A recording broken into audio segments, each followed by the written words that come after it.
Om Sadgurubhyo Namaha. Namaste. My name is Titiksha and I am going to tell you the story about King Shibi and the dove.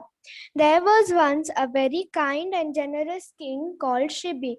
One day he was sitting in his palace when a dove flew straight into his lap and lay trembling there.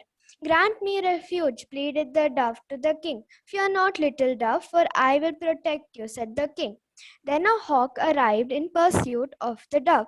Give me my dinner, said the hawk to the king. I cannot allow you to eat this dove, said King Shibi, for I have granted him protection. Then what am I supposed to eat? Asked the hawk. I am starving and will surely die if I don't get a meal soon, and my family will starve too if I cannot bring this dove to them. The king offered the hawk all kinds of alternative foods, but the hawk refused, saying, I only eat fresh meat. Then have some of my flesh, said the king. The courtiers cried out in alarm. Bring some scales, commanded the king, and they brought out a huge set of scales and placed them in the center of the terrace. On one side of the scales, the king placed the dove, who was still trembling with fear.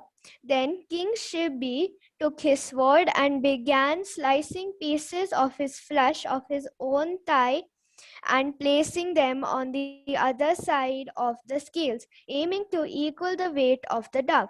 But however much flesh he added to the scales, he could not equal the bird's weight. It was very strange. Despite the wailing of his courtiers and the extraordinary pain of his open wound, the king kept slicing. Eventually, unable to equal the dove's weight, the king climbed up onto the scales, declaring to the hawk, Eat me, spare the dove. At that moment, the birds transformed. The dove revealed himself as the god Agni, god of the fire. The hawk revealed himself as the king of the gods, Indra.